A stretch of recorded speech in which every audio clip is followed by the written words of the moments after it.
estar con él era muy... Con Diego, con Maradona no extraño nada. Pero de Diego, sí, de Diego extraño todo. Sobre todo, ¿sabes qué? Que siempre me quedó para eso el abrazo de él.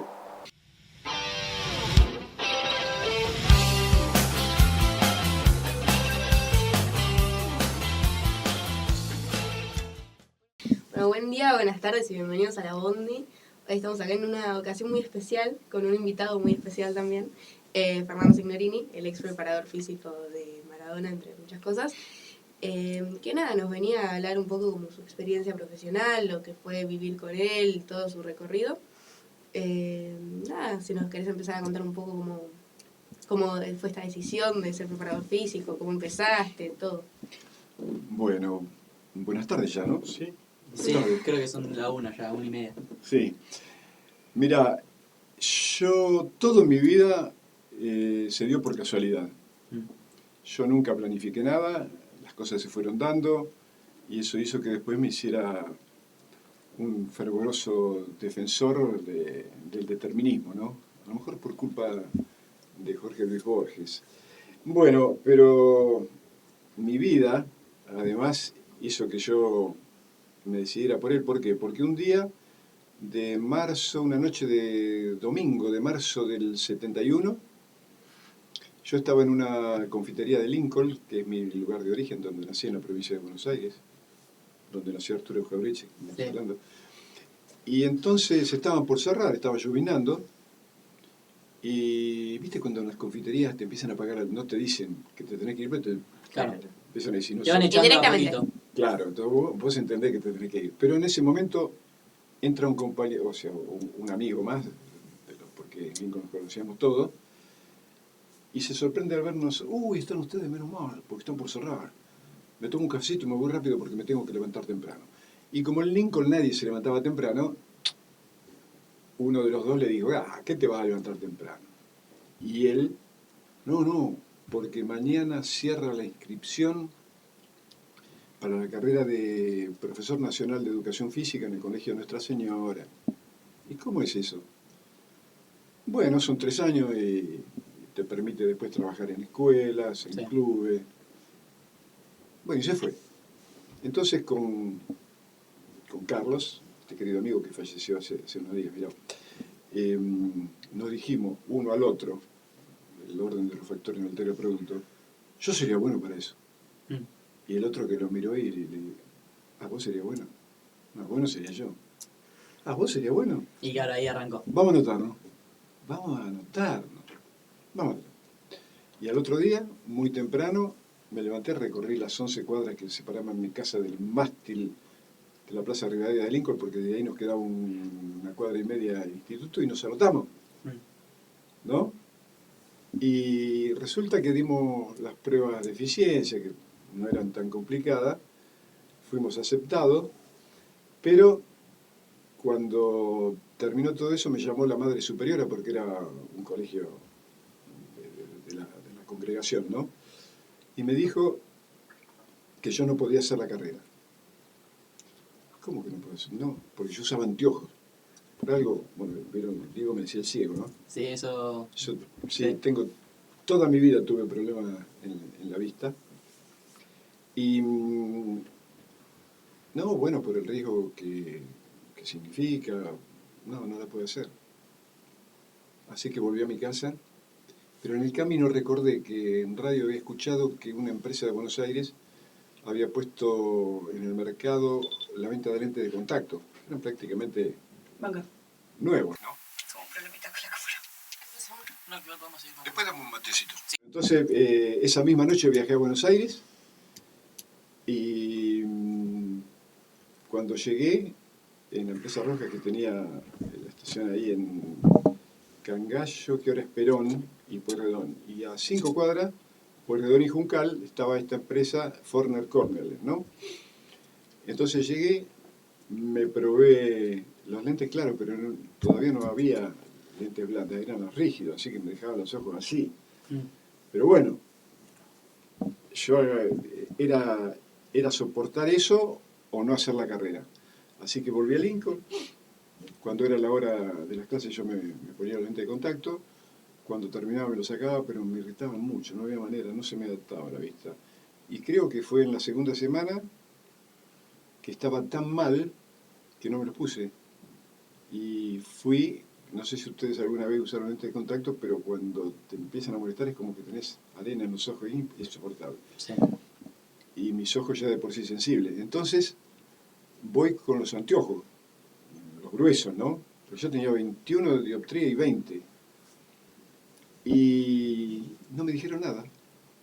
Y fui al otro día y no me dijeron nada. Ya está. Y hice toda la carrera con Claro. esos anteojos, ¿no? Y bueno, en el año 72, en mitad de año, comencé a trabajar en Rivadavia, que fue mi primer equipo, Rivadavia de Lincoln, Sí. y ahí estuve durante 9 años. Yo me recibí en el 73, siempre tuve, yo sabía que antes o después iba a viajar a Europa, tal vez por ser hijo, o mejor, nieto de extranjeros, uno, hijo de los barcos, siempre mirás hacia atrás como para ver a dónde Claro. viniste. Y bueno, después de trabajar 10 años en Lincoln y en otro club de Quiroga, que es un pueblo del partido 9 de julio, decidimos, con quien era mi novia, Carmen, que era jugadora de tenis, Sí. el 3 de mayo, sí, del 83. Yo soy ateo, pero por las dudas, nos casamos muy temprano, ¿viste? Que dicen que Sí. el que madruga Dios lo ayuda. Claro. A mí me ayudó, no a ella. Y bueno, al otro día viajamos a Barcelona, Sí. mejor a Madrid, porque de ahí íbamos a Barcelona con $1.100 en el bolsillo, sin conocer a nadie y sin billete de vuelta. El hecho de no llevar billete de vuelta era porque yo vivía tan bien en Lincoln, era un bacán, mi padre Sí. me había legado eso, Sí. pero era una vida muy chiquita. Todos los días iban días iguales persiguiéndose, Claro, dice eso Borges, no. también, y a mí me aburría. Generalmente me sigue aburriendo, porque sé que a lo mejor puedo aburrir también, estar siempre con la misma gente, en los mismos lugares, hablando de los mismos temas. A mí me gusta cambiar lugares, cambiar temas Sí. y cambiar gente, ¿no? Y bueno, estando allá, pude llegar a Barcelona, no tenía manera de contactar a Menotti porque era una de las razones por la cual había viajado, era el técnico que más me había seducido por su propuesta de juego, el juego de sus equipos, pero también por lo que él decía, ¿no? Por la valoración ética que le daba al deporte y al fútbol, cuando decía que tiene que ser una maravillosa excusa para ser feliz, que si bien ganar es importante, porque para eso se compite, mucho más importantes son los medios que se utilizan para lograr los fines, Sí. en el fútbol como en la vida, porque la trampa es una porquería. Así que bueno, después de mucho trabajo, porque no fue fácil, pude llegar a él Sí. y después de hacer trabajos que no tenían nada que ver con mi profesión, que en Lincoln no hubiera hecho por el costo social que se paga, pero yo estaba encantado, ¿por qué? Porque me estaba descubriendo a mí mismo. Claro. Por primera vez en la vida, a los 32 años, estaba de alguna manera descubriendo quién era yo y qué era lo que quería hacer, ¿no? Me sentía libre. Yo estaba encantado con esa experiencia. Y bueno, así fue que cuando pude llegar a César y él me autorizó inexplicablemente, porque no me conocía, no sabía quién era, pero era el único autorizado por él en las más de 100.000 lugares que tenía el NUCAM. Así que comencé a ver los entrenamientos y el 28 de junio de ese año del 83, una tarde hacía un calor impresionante, yo estaba a la sombra de una columna esperando que abriera la puerta para ver el último entrenamiento antes de un partido que era por la Copa. No, La contra el definición de Bilbao, la una cosa Copa. así. No, contra el Real de Madrid, partido de vuelta, del que había ganado Barcelona en Madrid, y en eso se escucha el ruido de un motor, de un coche que entra y a toda velocidad, viste cómo manejan los jugadores, y Diego sobre todo, y frenó de golpe y pegó un salto, viste, una agilidad de rana que tenía, 22 años, ¿eh? Claro. Le dio un beso a la persona que se puso en el volante y se fue, que era Claudia. Quiso abrir la puerta para ingresar a los vestuarios y empezó a tirar y a mí me dio risa porque estaba cerrado.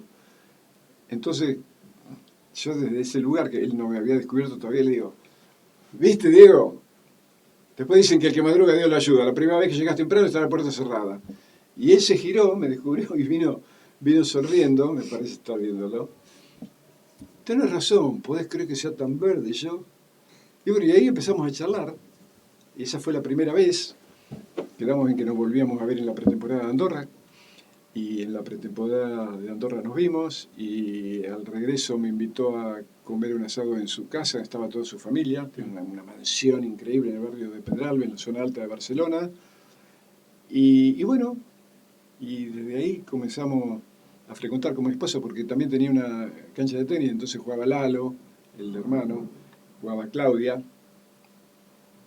Y hasta que llegó el 24 de septiembre del 83, en que Antonio Goicoechea, un jugador del Atlético de Bilbao, un vasco grandote Sí.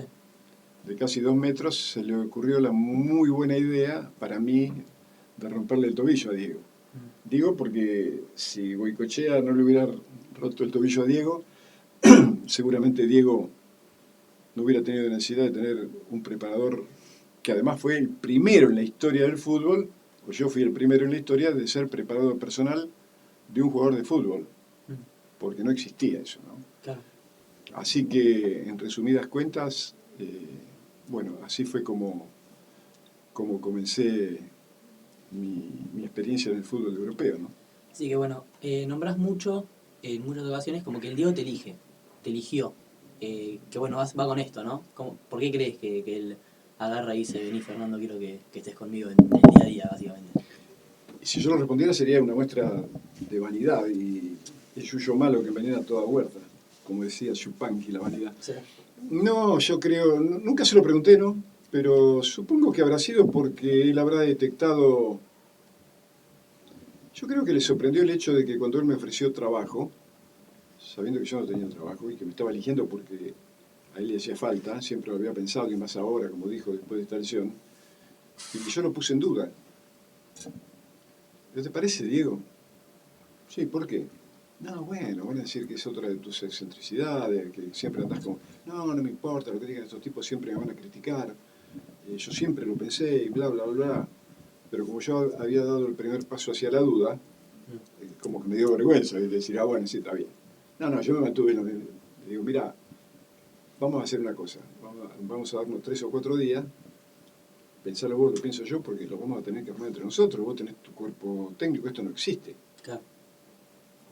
No, está bien. No le gustó mucho, ¿viste? No, está bien.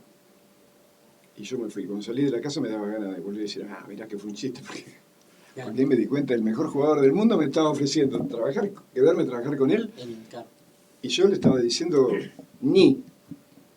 Así que el tercer o cuarto día volví, recuerdo que hacía un calor, un domingo, toqué el timbre en su casa y salió la ama de llaves, que era andaluza. Los andaluces, la mujer sobre todo, tiene un salero muy especial. Y me dice, el niño está en la sala mirando televisión. El niño era Diego. Que era un niño. Y mirando televisión estaba en posición de loto, viste, cambiando ahí con el comando, en ese modo histérico que tenía también, no te dejaba 2 segundos hasta que no encontraba lo que quería. Y yo como a 6 o 7 metros, porque era un salón grandísimo. Y desde ahí le digo, ¿qué haces, Diego? ¿Cómo te va? Y él dice, ¿qué haces, profe? Bien, ¿y vos? Bien, todo bien. Me voy acercando y le digo, estuve pensando en la propuesta que me hiciste el otro día. Apagó la televisión y se giró y yo dije, va en serio la cosa, porque para que Diego apagara la televisión. ¿Qué pensaste? Y entonces, bueno, digo, sí, está bien, vamos a empezar, vamos a ver. Y qué sé yo voy a tener que ir a todos los entrenamientos para ver lo que haces, para grabar las cargas, porque a veces a lo mejor hace falta hacer algo y a lo mejor no. Bueno, entonces mañana pasa por la oficina de Jorge, Sister Piller, que era el apoderado de él, que tenía una oficina en Barcelona. Sí. ¿Para qué? ¿Cómo para qué? Para firmar el contrato. Y ahí es cuando le digo, no, ¿qué firma el contrato? No, yo como no voy a firmar ningún contrato, esto tiene que ser una relación de mucha honestidad, entre los dos, de mucha empatía, así que no olvidate, de nuestra relación no va a comer ninguna ave negra, le dije. Así que venga un apretón de mano y vamos. El día que vos no estás de acuerdo me lo decís y me voy sin reclamarte nada, porque muchos amigos a los que le diste una mano te terminaron haciendo juicio. Y bueno, y yo juego con las cartas del mismo mazo. Si un día hay cosas que a mí no me gustan, me voy yo. ¿De acuerdo? De acuerdo. Y así estuvimos Y toda, así siguieron. toda nuestra historia sin firmar absolutamente nada, ¿no? Bueno, agarraste a Maradona muy chico, 22 años, que para ser tan chico había vivido un montón. Sale de Argentino, después en Boca, era... ¿Cómo era? Yo te haría una pequeña disquisición. Yo agarré a un Diego chico. Maradona ya no era tan chico. Bueno, eso también lo quería hablar con vos, pero eso vamos a dejarlo para después. ¿Cómo era tu rol, por así decirlo, en una vida en la vida de Maradona, ¿no? Que con tan solo 22 años vivía tanto. Esa especie de espacio de contención que vos le dabas, o cómo era. ¿Cómo era? Fue muy simple porque yo ya tenía 10 años de experiencia, ¿no? Está Sí. bien, uno dice, Rivadavia de Lincoln, ¿qué tiene que ver? ¿Cómo que tiene que ver? Los jugadores son iguales, Sí. lo que cambia es el decorado. Pero el individuo, el jugador de fútbol, es igual en prácticamente todas partes del mundo, ¿no? Y sobre todo en Latinoamérica y en el África. Salen de los mismos lugares. Sí. Bueno, y entonces yo se lo dije desde el primer día, mirá, si realmente querés que te ayude, te tengo que conocer, porque es mucho más fácil conocer a quien se conoce, ayudar a quien se conoce, ¿no? Y aunque no se lo dije, además de conocerte, te tengo que querer, Claro. porque tampoco soy la Madre Teresa de Calcuta, pero alguien que se conoce y se quiere es mucho más fácil de ayudar. Entonces, el tren de conocerte no solamente tu cuerpo, eso lo conocen todo, no, tus proyectos, tus dudas, tus miedos, tus temores, qué sé yo, conocer además a tu familia, conocer a tu entorno. Yo sin saberlo, sin haber estado nunca con un psicólogo, estaba haciendo proponiendo una terapia de grupo, porque yo le decía, es como que vos sos el capitán de una nave que quiere llegar al puerto, y nosotros somos los marineros, nosotros todos, tu familia, tus amigos, que te tenemos que ayudar a hacer las cosas de la mejor manera para que llegue en las mejores condiciones al puerto que vos decías. Así que, mira, Diego era un chico que tenía una inteligencia que además se sumaba a un instinto casi animal, ¿no? Sí. Era muy raro, muy, muy extraña la capacidad brutal que tenía, sin haber prácticamente tenido la posibilidad de estudiar, mucho menos de ir a una universidad. Pero había algo en él tenía como un aura, además, tenía un carisma que se hacía... Y no porque fuera Maradona, ¿eh? Eso es otra cosa. Inclusive como estaba entre todos nosotros, no, pero él era distinto. Eso hay que aceptarlo, que hay personas que son, no sé si decir mejores, pero son distintas y que tienen un poder de atracción. Si ustedes ven, por ejemplo, más allá de ideologías, pero ven la fotografía del Che Guevara, Sí. que sacó Córdoba, donde está el Che con la boina y la melena un poco al viento y mirando fijo, la mirás una vez y no te lo olvidás nunca más. Y hay personas que estás todo el día con ella, y te va y al otro día no te acordás cómo era la cara. ¿Qué sé yo? Porque son cuestiones que están ligadas a lo mejor a temas que yo no manejo o desconozco, pero él era así. Y conmigo, sobre todo, tuvo desde siempre una relación que era, no sé si, como si yo fuera el hermano mayor, ¿no? Y siempre me tuvo mucha confianza. Sí. Él sabía que me podía confiar para lo que sea, ¿no? Y eso de alguna manera también me comprometía, porque yo siempre tuve en cuenta el origen de Diego, de dónde había salido, ¿por qué? Porque había hablado o hablábamos mucho sobre ese tema, sobre sus primeros años, sobre los padecimientos, sobre los dolores de panza de Tota, que no era porque había comido algo que le hacía mal, sino porque hacía mucho que no comía para darle a comer a los hijos, sobre el porqué de las arrugas en la cara y en las manos de don Diego y también de su mamá, porque habían vivido una vida durísima para parar la olla de los 8 que tenían, porque habían venido desde Esquina Corrientes remontando el Paraná en una nave y llegaron a un lugar que les era absolutamente desconocido y hostil, y que ellos sabían que iban a ser explotados allá donde... Y además, no solamente ignorados y despreciados, porque eran negritos villeros, eran negritos de mierda, para decirlo sin eufemismo.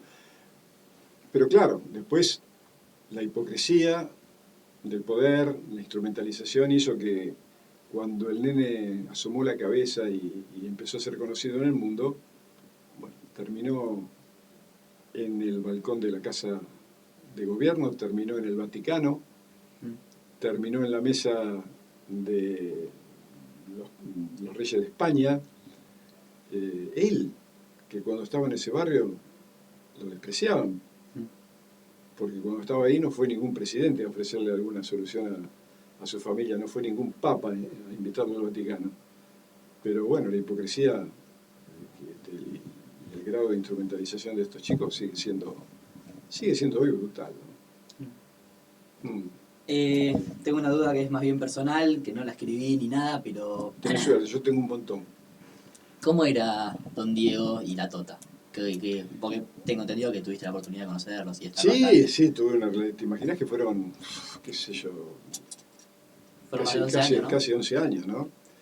Pero sobre todo Don Diego, yo rescato la figura de Don Diego, y te lo voy a explicar con una anécdota que me ocurrió una vez que vino una troupe de cine del director Costurica, que iban a filmar un documental sobre Diego, que se filmó de hecho, ¿no? Entonces vinieron a mi departamento, yo vivía en Belgrano, y entonces me llenaron, qué sé yo, de cámara, de esas cosas para que la luz no refleje el sonido. Y la asistente era una chica española de Madrid. Y bueno, me empezó a preguntar, empezamos la entrevista como ahora, ¿no? Y en un momento, ya que había pasado también como una hora, y me dice, bueno, última pregunta. Maradona en Barcelona, Maradona en el Napoli, Maradona en el Sevilla, Maradona en la selección. ¿Cuál fue el mejor Maradona que conociste? Entonces yo la miro y digo, ¿el mejor Maradona? El mejor Maradona, Don Diego, el papá. El hijo jugaba mejor al fútbol, pero el mejor Maradona fue el padre. Y no lo pusieron. No figura en el... no sé por qué no lo incluyó, pero era así, era un tipo, viste, que tenía esa cara que parecía un ñandubay llena de arrugas, pero de una nobleza.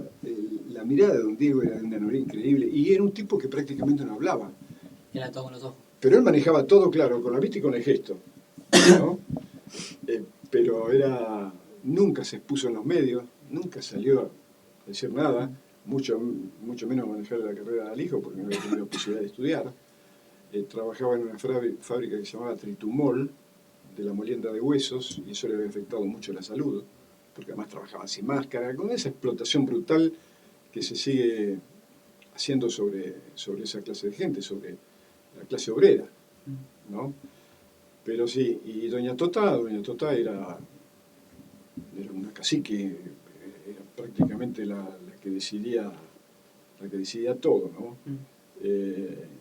Tremendamente celosa sobre todo de Diego, ¿no? Y Diego con ellos, y sobre todo con la mamá, una relación que era, qué sé yo, hasta él un día llegó a decir que la madre se había casado con... dice, mi mamá se casó con mi papá porque mi papá llegó primero, ¿no? Es un Edipo, Sí. un Edipo, qué sé yo, hipertrofiado, que seguramente algún psicólogo o psicóloga podrían explicar mejor, ¿no? Sí. Que nada, ¿qué iba a apuntar? Me olvidé. Iba a apuntar algo de esa onda aquí. Ah, ahí está. Que vos contás una secuencia, una anécdota con Diego cuando era más chico, de que vos le decís que él no es Maradona. Y que le decís que Maradona era su papá. No sé si nos querés contar un poquito. Sí, fue porque él ya estaba con su problema de adicción. Entonces había días que lo iba a despertar y él no estaba para nada bien. Entonces yo ya sabía lo que tenía que hacer, me iba al entrenamiento y le decía al director general, para que el director general también se cubría con los periodistas, que Diego tenía, suponete, qué sé yo, dolor de panza. Sí. El otro día tenía dolor de cabeza, el otro día. Y hubo un momento en que ya no le quedaba lugar en el cuerpo. Claro. Entonces, ese día me dice, no, sí, pero es muy mal, pobre. Y me dice, no, decirle que Dormita pasó una mala noche. Entonces yo, no, de ninguna manera. A Dalma no la metas en ningún tipo de excusa. Pero se lo dije mal. Se lo dije como casi... Entonces él me dice, no me grites porque si un día me peleé con mi viejo, no veo por qué no me voy a pelear con vos. Y yo, ¿qué te vas a pelear conmigo? Mira cómo estás, te pego un cachetazo y te hago saltimbanque, porque él era una frase que usaba mucho eso de saltimbanque. Digo, ¿quién carajo te cree que sos? Maradona, ¿sabés quién es Maradona? Maradona son las arrugas en la cara y en la mano de tu papá y de tu mamá. Que en vez de pegarte una patada y matarte a trabajar, cuando era chico, arriba llegaba después de 15 horas de trabajo y lo acompañaba el nene en el colectivo y se quedaba dormido mirando el entrenamiento. ¿Quién te cree que sos? Entonces le puse la cara en la cabeza y dije, dale, te joder, estás un fenómeno, va. Voy a la cocina y date una ducha y nos vamos. Y voy a la cocina, estaba Claudia, que preparó un desayuno y a los 2 segundos, viste, la ducha. Y apareció como Como si nada. como si nada, porque tenía, por eso digo que querer explicarlo es una ardua tarea y no hay, yo no lo podría al menos explicar, ¿no? Porque sí, no tenía nada que ver con... Mirá, un día recuerdo que cuando se hizo la prueba de la contraprueba en Roma, por el doping en el partido contra el Bari, Sí. yo iba viajando con el abogado Siniscalchi, que era un tipo de una tremenda cultura, que además había defendido a los principales capos de la mafia, inclusive en Estados Unidos, hasta Lucky Luciano lo defendió, que era un mafioso de larga trayectoria. Y entonces yo, pero un tipo muy amable, muy culto, íbamos manejando él hacia Roma y en un momento le digo, doctor, de todos esos personajes que usted nombra, que conoció y bla, bla, bla, ¿cuál fue el que más le impresionó, el que más le impactó? Entonces le iba manejando y me mira así y dice, tu amigo Diego. Y dice, porque sí, porque es distinto a todo, qué sé yo, porque lo decía, pero tenía eso, que, no sé, alguna vez yo pensé que, no sé si a Che Guevara le hubiera gustado ser Maradona, yo supongo que sí porque le gustaba jugar al fútbol, pero de lo que estoy seguro que a Diego le hubiera encantado ser el Che, ¿no? Sí. Armar liga en todos lados y andar a los gritos y oponerse a los mandatos del poder, ¿no? y rebelarse y ridiculizarlo, porque él no tenía medida para nada. Ahora, de lo que estoy seguro es que él vivió su vida como él quiso. Y es muy difícil, ni siquiera los ultramillonarios del mundo pueden vivir la vida que quieren, ¿no? Porque primero que son prisioneros y tienen que ser custodio de todo lo que tienen porque tienen miedo a perderlo. Él no, él hizo de su vida y agarró al cuerpo y lo agarró a patada y a trompada y lo hizo pedazo. Como digo, Maradona lo agarró a Diego y lo arrastró por donde quiso. Pero bueno, alguna vez le dije eso, ¿no? Porque habíamos ido a un restaurante, se había armado un lío bárbaro, te metían la mano en el plato porque querían llegar a él para el autógrafo. Sí. Y entonces al otro día íbamos para entrenamiento, él iba manejando, y en un momento me mira así y me dice, qué quilombo anoche, ¿no? Le digo, sí, de eso te quería hablar. Escúchame, no me invites nunca más porque nunca más voy con vos a un lugar público, porque es imposible. Que te quede claro, yo con Diego voy hasta el fin del mundo y con Maradona no voy hasta la esquina. ¿Entendiste? Y él me mira sonriendo y me dice, sí, tenés razón. Pero si no hubiera sido por Maradona yo todavía estaría en Fiorito. Tenía esa salida. Claro. Sí, un ser muy especial, sin duda, y un jugador extraordinario. Sí. Qué bueno. ¿Querés? Sí, esta separación que vos contás mucho de Diego y Maradona, si nos la explicás como más desarrollado, porque es como, se entiende más o menos, pero queremos saber como más a claro, fondo. Porque Diego era el chico, Diego era dentro de su casa, en la intimidad, de enorme ternura en el trato con su familia, muy cariñoso, muy demostrativo. Viste que hay personas que quieren pero no lo demuestran. Entonces vos te quedás, no, él se tenía que abrazar, te abrazaba, quería hacer un morrongo. Bueno, lo hacía. Eh, Creativo, era imaginativo, era atorrante, era pícaro, era a su manera muy seductor. Tenía un encanto muy especial. Y sobre todo la mirada, la mirada eran como dos brazos, ¿viste? Era increíble.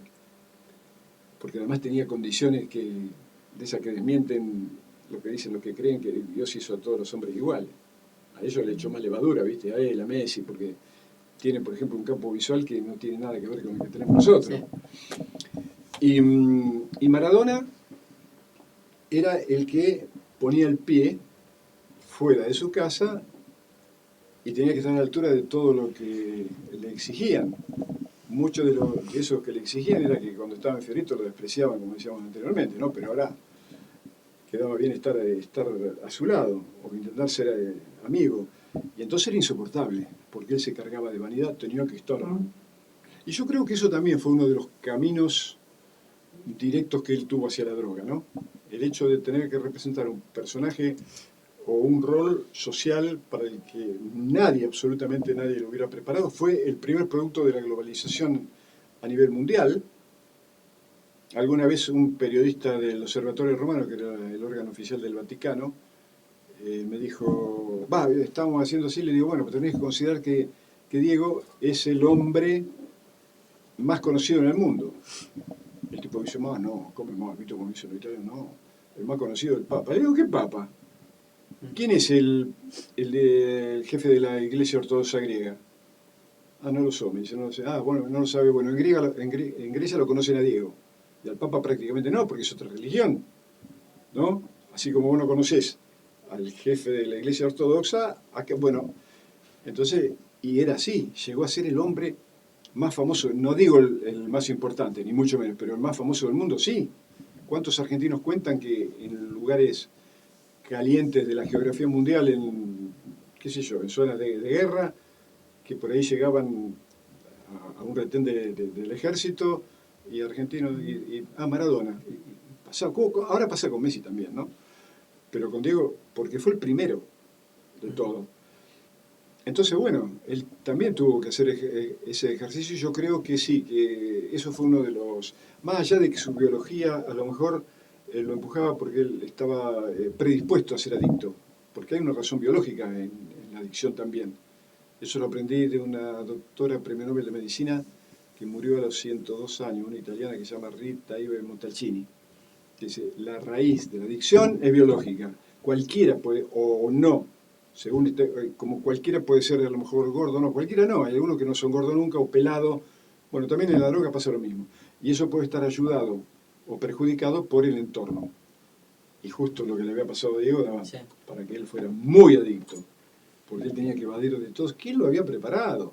¿Vos te imaginás comiendo en la misma mesa que el rey Juan Carlos, Sofía del otro lado, Sister Piller allá, como 3 platos, 5 o 6 copas, no sé cuántos cubiertos, y él ahí, y cuando sirvieron, lo contaba y se reía, entonces claro, por protocolo el invitado tiene que mover primero las piezas, digamos, no empezar a comer. Claro.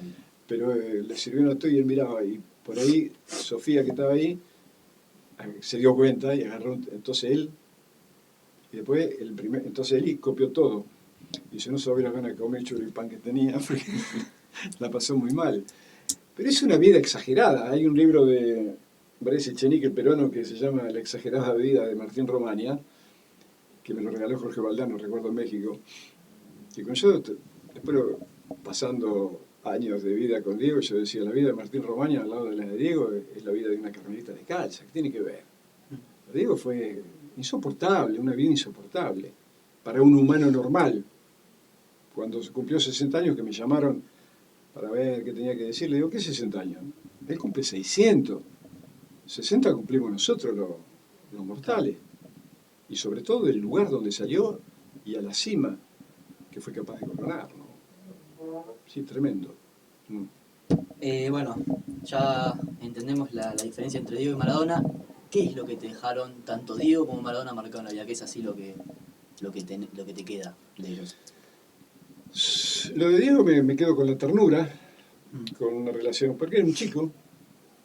Yo no tenía tantos años como para... Debe haber pocos padres que son papá a los 10 años, ¿no? Hay mujeres que sí han sido mamá a los 9, hay un caso excepcional en el mundo. Pero yo era así como alguien que de pronto, y eso me ayudó mucho, también mi historia familiar, porque cuando yo era muy pibe, tendría 12 años, mi trabajo dentro de la industria era que yo tenía que ir todos los fines de semana a la casa de los empleados y la misión era ver ahí lo que más necesidad tenían, entonces después le pasaba el informe a mi padre que obraba en consecuencia, ¿no? Si era, que yo no tenía una cocina, entonces él después iba y no eran casas, eran ranchos. Entonces yo me acostumbré mucho a ser muy querido por esa gente. Además porque era el hijo del patrón, llegaba el hijo del patrón y era toda una ceremonia. Pero era gente que te daba, no tenía nada, y nada, pero te daba todo, ¿no? Y con él pasaba exactamente lo mismo. Además, él me regaló una vida que sinceramente ni en mis mejores sueños hubiera imaginado, primero porque no existía esa profesión. Yo era como que había estudiado para otra cosa, no para eso. Así que fue todo inesperado, ¿no? En mi vida. También como soy un tipo muy agradecido, un día lo conocí en Madrid a Antonio Goicoechea y le agradecí lo que había hecho por mí. Y él no entendía de qué le hablaba y cuando César Menotti le explicó nos reímos juntos. Pero Maradona es insoportable. Maradona, qué sé yo, era llegar, por ejemplo, ayer en Arabia Saudita, como a las 2 de la mañana en un vuelo privado, éramos 6 personas, y cuando estábamos bajando había un montón de cositas así chiquitas, ¿no? Que corrían, parecían ovejas. Y por ahí, claro, eran árabes, todo con la chilaba, que sabían que venía Diego y estaban a ver dónde iba a aterrizar el avión para estar al lado. Cuando salió, hicieron venir una limusín que tenía como 10 metros de largo, blanca, lo metieron adentro. Se le subieron arriba del capó, arriba del baúl, le apoyaban la nariz, así en el, viste, como si fuera una pecera, porque lo querían ver. Al otro día recuerdo que lo llevaron al estadio, un estadio hecho para 25.000 personas, y fue la primera vez que yo estuve, bueno, también con Claudia, con Pochi, que era con los suegros de él, ¿no? Estábamos en la platea, y suponete que la platea terminaba ahí, y acá te morías de frío, y de ahí para allá te morías de calor. No, una cosa increíble, y todo el estadio de 25.000 personas, todos vestidas de blanco. Fue un espectáculo increíble, y le pagaron una fortuna simplemente para ir a jugar un partido de fútbol, ¿no? Sí. Eso era Maradona, el que movía y conmovía multitudes, pero era insoportable realmente.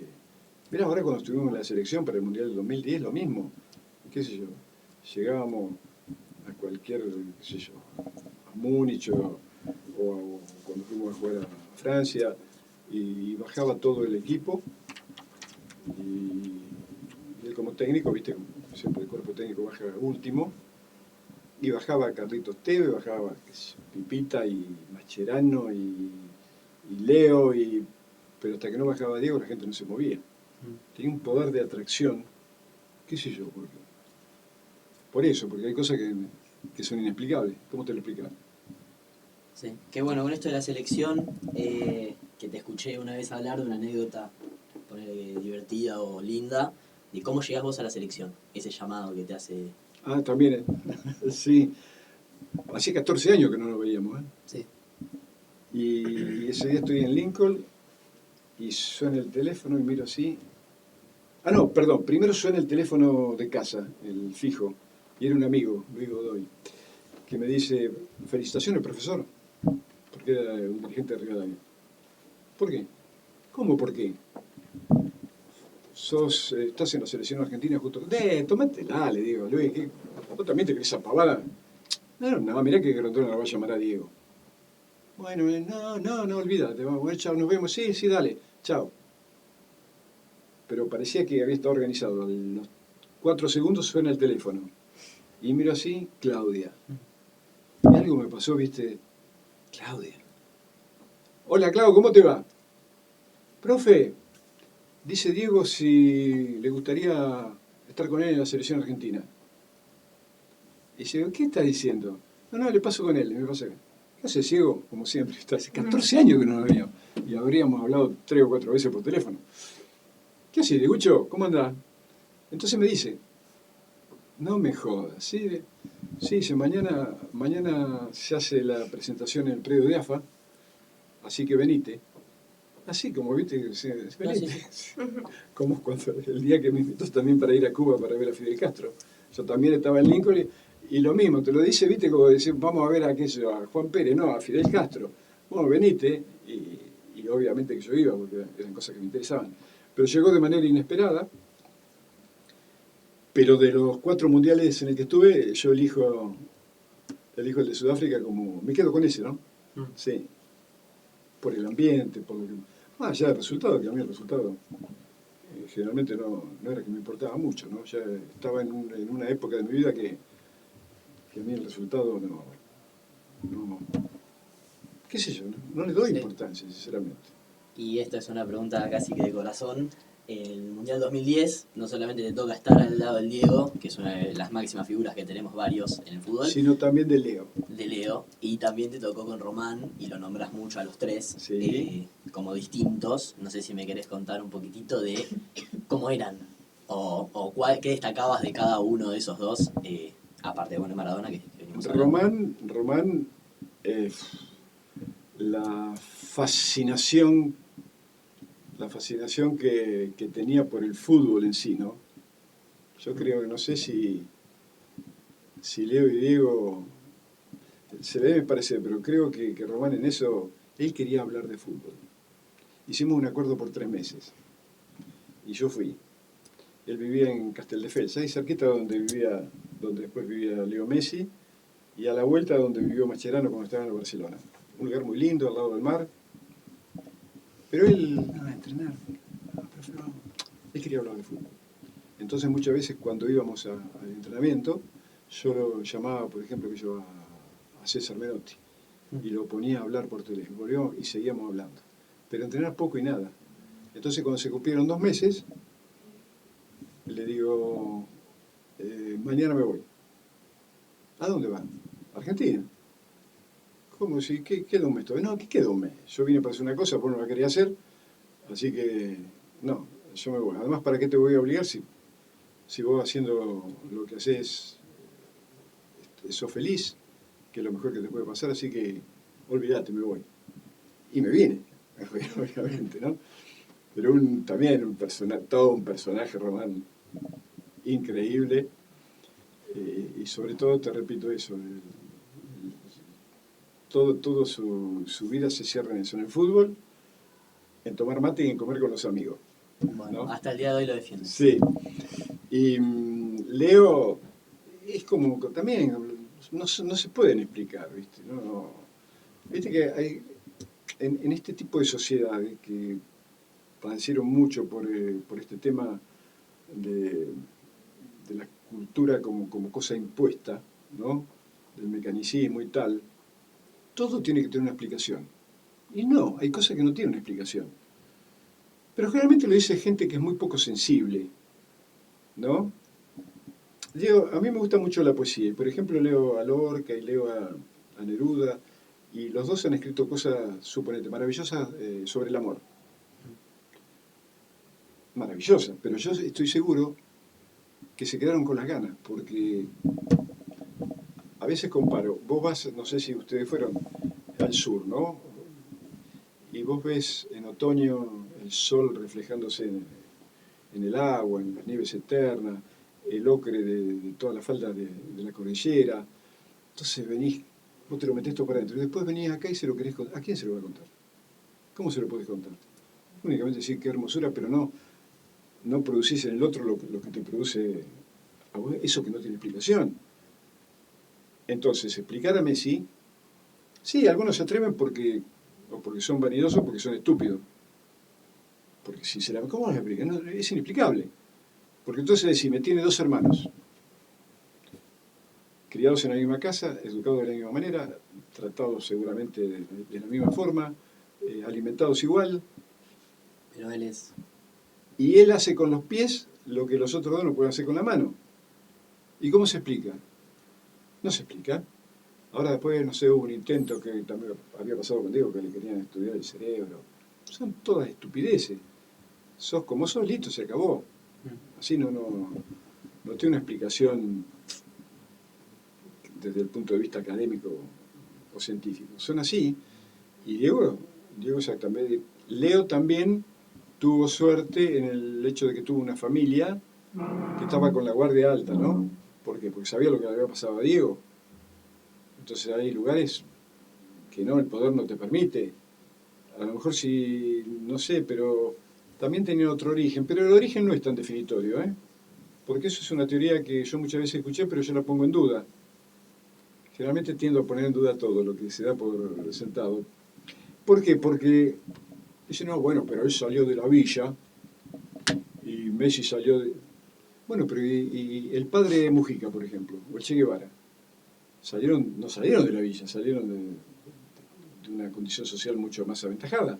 Y sin embargo, y hay otros que nacen en la villa y cierran la boca y no dicen nada y son sumisos al poder. O el poder les hace creer que son el pobre Carlitos Tevez.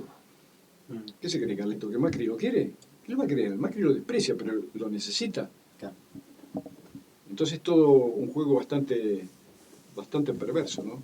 Pero que en los medios nadie se atreve a analizar, porque en los medios lo único que existe es la pavada, la frivolidad, la estupidez, la grosería, la vulgaridad, porque ellos también son los elementos que usa el sistema para hacer pedazo a la sociedad. Alguna vez Marx dijo que el sistema siempre busca argumentos como para poder dominar a las masas, que es lo que dice Noam Chomsky también, ¿no? En los 10 puntos de la manipulación mediática. Y antes era la religión como opio de los pueblos, y hoy es el fútbol. En todos aquellos lugares donde el fútbol es tan masivo, usan el fútbol para estupidizarte.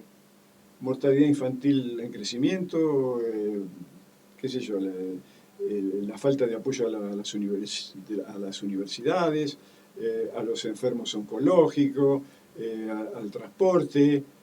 Bueno, pero juega River y Boca. ¿Y a mí qué me importa que juegue River y Boca? Bueno, pero somos campeones del mundo. No, ¿qué campeón del mundo? Yo no soy campeón del mundo si yo no jugué ningún minuto. Pero es como que todos los mecanismos o los laboratorios que tendrán para condicionar la conducta social en el mundo están permanentemente reciclando y buscando elementos como para que nosotros seamos lo que el sistema quiere que nosotros seamos. Y yo digo que no. Yo quiero ser como... Y además aliento a la gente a agarrar a patadas todo eso y a que sean como quieren ser. Que con eso veníamos hablando ya de lo que es la educación en el deporte. Claro. Y también vi un caso tuyo que hiciste Villas Unidas, ¿puede ser? Villas Unidas, No sí. sé si Ayer, antes de ayer, ganó el equipo 2-1 y no descendió, se mantiene en la categoría, así que... Sí, Vamos y a no tener sé que si hacer nos un querés asado. contar un poquito de la educación en el deporte, cómo la ves, o todo ese tema que hablamos No, del Villas sistema. Unidas nace por eso también, porque yo durante muchísimos años yo me preguntaba, ¿a dónde fueron a parar todo lo que, o los porcentajes de todo lo que produjo Diego, Román, el Kun, Carlitos Tevez, Ariel Ortega y tantos otros? A los clubes de origen no van. ¿Y a dónde van? Y van a los bolsillos de los representantes, un poquito acá, otro poquito allá. Entonces, con esa idea fui y charlé con Nacho Levi, que es uno de los representantes, mejor, el director de La Garganta Poderosa, que es una revista de cultura villera, de la Villa Zabaleta. Y claro, ellos tenían mucho entusiasmo, estaban encantados con la idea, pero para eso se necesita una organización y mucho tiempo y mucha gente. Y ellos, el tiempo y la gente y la organización la tienen que tener para comer mañana. Así que no podíamos avanzar. Y un día se lo comenté, volviendo de Chaco, al director de la Escuela de Entrenadores de Menotti, Lisandro Clery, chico muy joven, que en su momento fue con Massa fue vicepresidente del Banco Central, fue el encargado de la renegociación de la deuda externa con los inversores extranjeros con solo 41 años. Y claro, y él agarró enseguida la idea, ¿no? Porque yo decía, lo que hay que lograr es que la AFA acepte que el club compita en los torneos oficiales. ¿Para qué? Para que los jugadores entonces sean propiedad del club, los derechos federativos y económicos, y el día de mañana, si alguien lo viene a comprar, bueno, que quede la plata en el club. Hay casi 5.500 barrios para casi 6 millones de habitantes en esas condiciones en Argentina. Así que imagínate, además es una fuerza política brutal si lo supieran aprovechar. Y bueno, y entonces se habló con la AFA, se logró la autorización, y hoy Villas Unidas está compitiendo en mujeres en la tercera categoría y en chicos de 8 a 12 años en los torneos oficiales de AFA.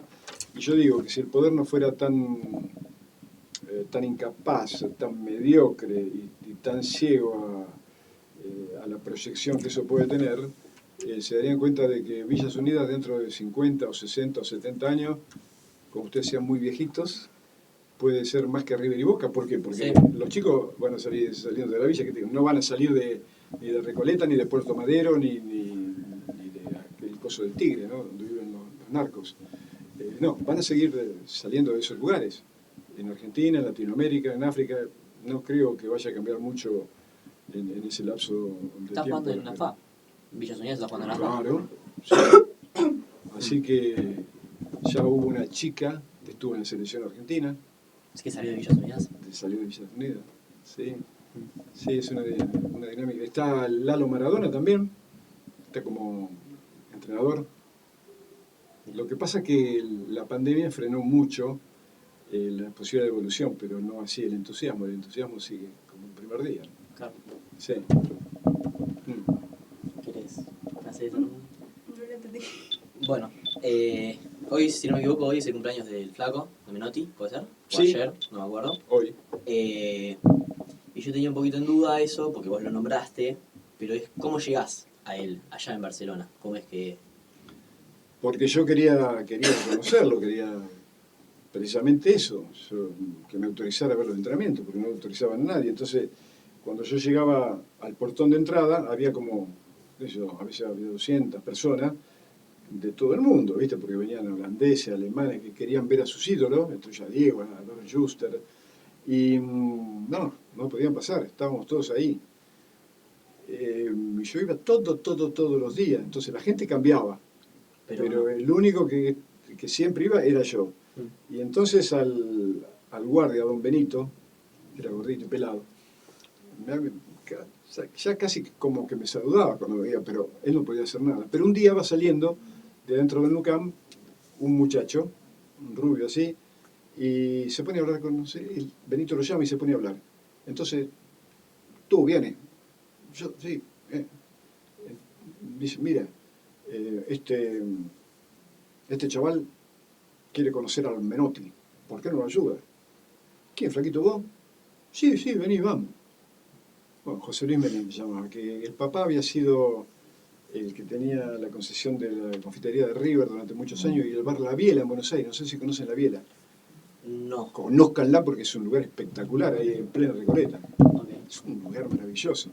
Bueno, y entonces me vení y empezamos a entrar por la plaza de estacionamiento rumbo al estadio, un calor, y los de atrás que me empezaron a insultar. Porque, hijo puta, al Sudaca sí, a nosotros no. Claro. Se había enojado. Y en un momento me veo entrando al Nou Camp por primera vez, yo que venía de Rivadavia de Lincoln, yo no podía, me temblaba todo el cuerpo, y empiezo a bajar una escalera a caracol y escucho la voz de Menotti inconfundible de allá abajo, que estaba hablando con otro. José Luis, que se asoma y le dice, flaco, mirá, este muchacho que es profe de Argentina, quiere hablar con vos. Y entonces César, ¿qué pasa, viejo? ¿Viste? Con la voz de... No, César, bueno, encantado, mire, no lo quiero molestar, es un minuto, yo soy bla, bla, bla, bla, y quiero esto, más rápido de lo que lo tendría que haber dicho, pero él me entendió y me dice, no hay ningún problema, vení mañana. Sí, César, hace 3 semanas que vengo y vos dejá tu nombre que de mañana entras. Y al otro día me iba acercando sin querer llegar porque digo, ya veo que se olvidaron. No, estaba autorizado. Y a partir de ahí empecé siempre a ver los entrenamientos hasta que pasó lo que te digo. Y con César también, con César ya te digo, no me conocía, no sabía quién era, y me autorizó cuando no autorizaban a nadie, ¿no? Y recuerdo que después de mucho tiempo, un día, bueno, él, por ejemplo, estar en una mesa con Menotti era estar en una mesa con, que generalmente llegaban artistas, llegaban políticos, llegaban personajes de todo tipo, porque él era también, qué sé yo, ese tipo de personas como muy evolucionadas para el medio, ¿no? Y se podía hablar de literatura, se podía hablar de música y mucho, porque de música, sobre todo música popular, sabía muchísimo. Y era un faro de atracción también, era un tipo muy, muy, muy, muy respetado. Porque yo creo que en la historia del fútbol mundial,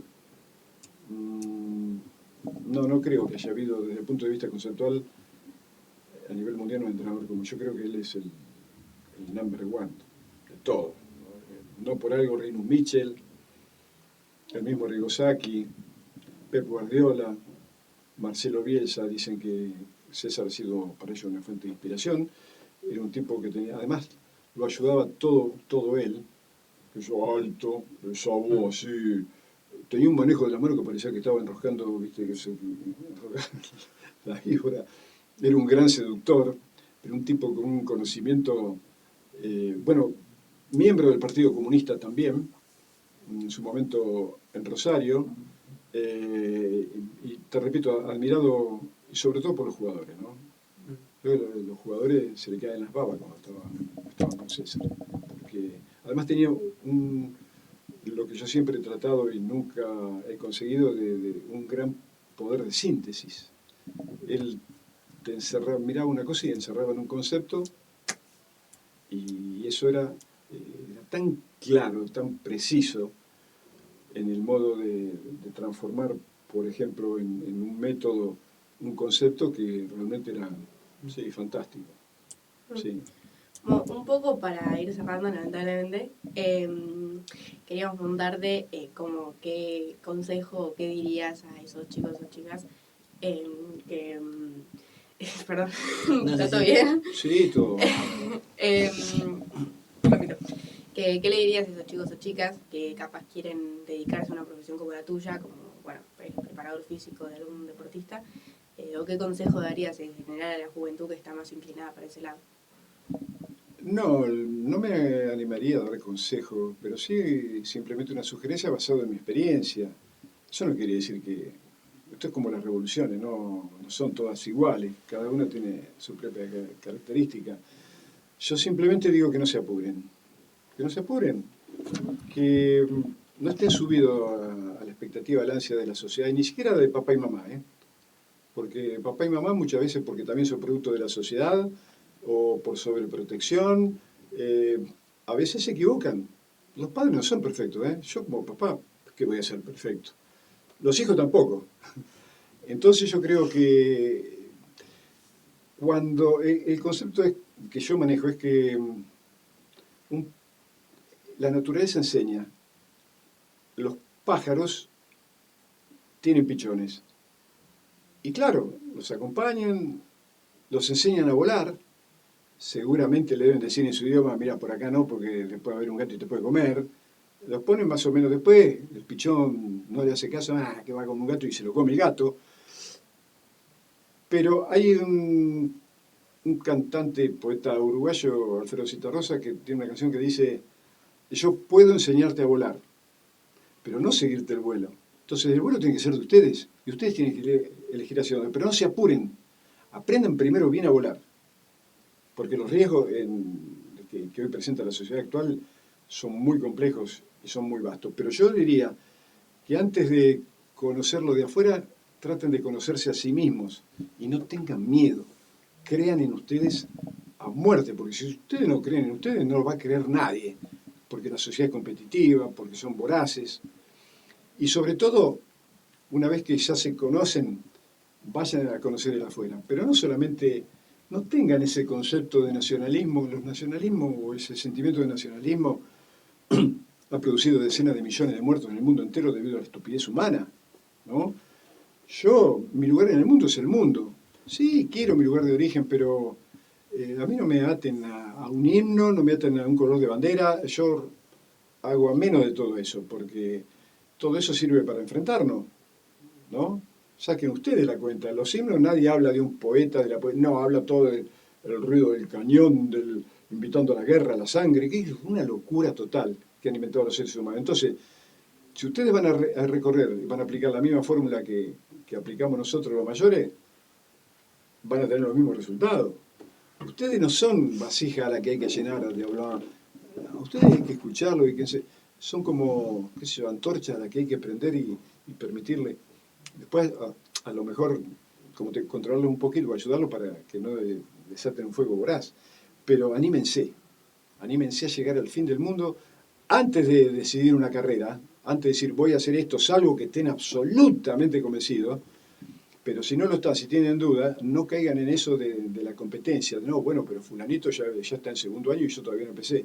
¿Y qué te importa? Fulanito que haga lo que quiera, ¿no? Váyanse por el mundo y después vuelvan, que a lo mejor no vuelven, ¿eh? Porque a lo mejor se encuentran mucho mejor allá, así como sus antepasados. Ustedes no son nietos ni bisnietos de pueblo originario, son seguramente de europeos. Bueno, así como vinieron y eran condiciones mucho más adversas. Hoy es facilísimo irse, porque también es mucho más fácil de volver, y además están los medios, te ponen, no sigan con esa perversidad de que todo junto, porque no, es que todo junto. Rompan los lazos, váyanse, hagan de su vida lo que a ustedes les parece, ¿no? Y ojalá sinceramente que tengan mucha suerte. Bueno, muchas gracias. ¿Querías dar el cierre vos? Tenía una última pregunta, aunque nos dijeron que podíamos seguir un ratito más, pero ya sí vamos a estar cortando. Que bueno, nada, me quedó todo el tema del... No, perdón, yo te quería decir, perdón, Sí. Joaco, porque, qué sé yo, repetimos eso de que somos lo que hacemos con los que hicieron de nosotros, ¿no? De nosotros, a nuestros padres, a nuestros abuelos. Pero en la sociedad de hoy se impone una competencia que es bastante perversa. Sí. Hay que competir para todo. Hay que tratar de ser mejor que el otro. Pero ¿por qué ser mejor que el otro? Yo tengo que tratar de ser lo mejor que puedo yo. Porque si vos sos mejor que yo y jugamos algo y vos me ganás, no es un fracaso, porque yo di todo. ¿Te das cuenta? Ah, no, pero si no gano, el éxito no es el resultado. El éxito no es llegar, el éxito es el recorrido, como decía Menotti, los medios para lograr los fines. Porque si hoy se valora al que tiene mucho, sí, tiene un avión privado, tiene coche, tiene pero es narcotraficante, ¿y eso es un éxito? O ganar con un gol con la mano a los ingleses un éxito, no, es un fracaso, para mí, como pedagogo del deporte. Porque es trampa y la trampa es una porquería. Y eso de la competencia que hay, hasta que yo siempre lo cuento, porque así un día mi hija mayor, Nicole, tendría 6 o 7 años y me dice, sos el mejor papá del mundo. Y yo le dije, Nico, no empecé de chiquita a decir pavada. ¿O acaso conocés a todos los papás del mundo? Y para que te quede claro, vos tampoco sos la mejor hija del mundo. Porque yo no conozco a todas las hijas del mundo. Sos mi hija.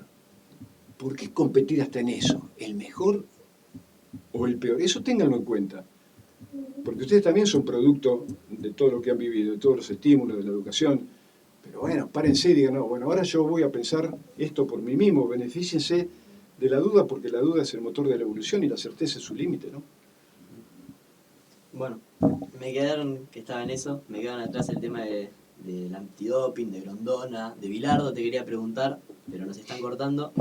Mi última pregunta, y creo que es la que más sentimiento, si se quiere, tiene, es ¿qué es lo que más extrañas de él? ¿Qué es lo que más extrañas del Diego? Y es como lo que extraño de mis mejores afectos, son los momentos, ¿no?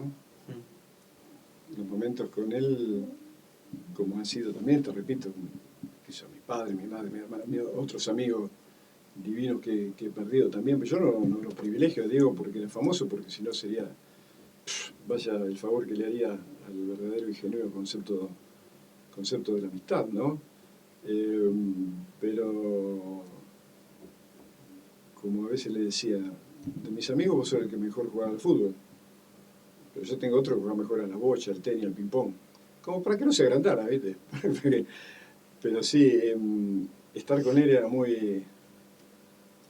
Con Diego, con Maradona no extraño nada. Pero de Diego, sí, de Diego extraño todo.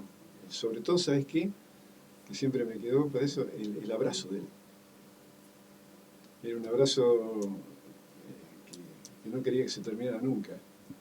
Por eso también me he acostumbrado a abrazar. Yo en mi casa, el departamento no es muy grande, entonces con mis 2 hijas nos cruzamos, qué sé yo, 10 veces por día. Bueno, si nos cruzamos 10 veces por día, yo las abrazo 10 veces. Y si nos cruzamos 4 veces, las abrazo 4 veces. Yo creo que el abrazo dice cosas y produce otras que son pero el abrazo sincero, te abrazo porque te quiero, te abrazo porque... Sí, yo creo que inclusive entre ustedes es muy bueno eso de abrazarse. Hoy la gente es como que tiene vergüenza o pudor de demostrar, pues no, lo toman como un argumento de debilidad. ¿No? ¿Cómo le voy a decir, te quiero? Sí, decíselo porque a lo mejor es la última vez que... También acostumbrarse a eso, de que este es el último momento de nuestras vidas. Vendrán otros, ¿no? Para ustedes tienen más o menos 20 años, yo tengo 73, ustedes van a vivir más de 50 años que yo. Para llegar a mi edad, quiero decir, a lo mejor la pasan todavía. Miren si tienen tiempo para pensar y para ser mejores y no para ser iguales porque la sociedad te indica que este verano las chicas tienen que estar de verde. ¿Por qué de verde? Yo quiero estar de amarillo. Ah, bueno, pero te lo impone decir, ¿qué me importa? Pero si se tiene que hacer fuerte para eso, ¿no?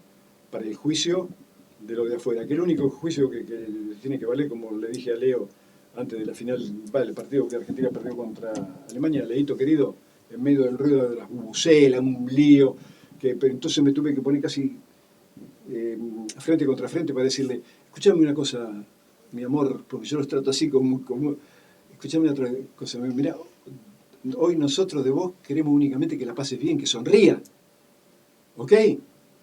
Que sonría, pasala bárbaro. Porque mira, a tu edad, aquel que está allá, y estaba Diego parado en la línea de acá, porque ellos estaban en el tren calor, no pudo hacer mucho en Barcelona. Tu mundial va a ser el próximo, por el de Brasil. Tu mundial y el de la mayoría de tus compañeros, porque era un equipo de muy baja edad en muchos de ellos, ¿no? Así que pasala bien y eso. No le hagas caso a nada de esto, ¿eh? Esto es todo circo. Vos hacerle caso a esos 6 o 7 que están por ahí en algún lugar de la tribuna, que esos van a estar como estaba Antonella, estaban los hermanos, estaba papá, la mamá. Esos van a estar con vos en las buenas, en las malas, en las más o menos, en todas. Así que, ¿listo? Así que, divertite, chao. Perdimos 4-0, o perdió Argentina 4-0, cuando vamos al vestuario, estaban todos los jugadores, ¿sabes lo que? Parecía que a cada uno se le había muerto un familiar querido, por un partido de fútbol, cuando ellos además habían dado todo. Y los otros te ganaron, mira qué cosa, te ganaron porque fueron mejores, tuvieron más suerte, más experiencia. Y Leo mismo estaba así, estaba con la espalda apoyada en su lugar del vestidor, estaba así, con las piernitas así, tratando de invocar el número del teléfono, llorando. No lloraba, gritaba. Hay un poema de Lorca, Romance de la Pena Negra, que en el último verso dice: dentro de la fragua lloran dando grito a los gitanos. Bueno, él era un gitano de Lorca. ¿Pero por qué? A ver, ¿por qué? Pero si diste todo. Entonces la presión hace que después los chicos, como pasó en Aldo Civi de Mar del Plata, en Colón de Santa Fe, se suiciden porque quedan afuera de la convocatoria, chicos en edad juvenil, chicos como ustedes. Es una locura. Y entonces, ¿dónde está el organismo de gobierno que tiene que actuar para poner las cosas en orden? ¿Por qué Scioli tiene que ser secretario de Deportes? No lo entiendo. ¿Por qué? ¿Por una conveniencia política? Porque comparado a gente que sabe deporte, Scioli es analfabeto en esto. Entonces todo tiene que cambiar. Y ustedes tienen que ser agentes transformadores. Porque si van a hacer lo mismo que... Por eso no nos hagan tanto caso, ¿eh? Porque nosotros le estamos legando una sociedad hecha a pedazos. ¿Con qué autoridad yo puedo decir tienen que hacer esto? No, ¿qué tienen que hacer? Yo más o menos les indico lo que a mí me parece, pero después la decisión es de ustedes para no buscar excusas, ¿no? Muchas gracias por venir. No tuve la chance al principio de agradecerte por comparten esto. Y bueno, nada, también gracias allá, ¿no? A todos los que están viendo. Y nada, eso. Eso nada más. Ojalá les haya Yo la gustado pasé mucho. bárbaro. Buenísimo. Estaba Nos bárbaro los alegramos. mates, bárbara la factura, así que... Un saludo a la cantina. Y muchísima suerte a todos, de verdad, muchísima suerte. Y Muchas crean en gracias. ustedes, Igualmente. por favor.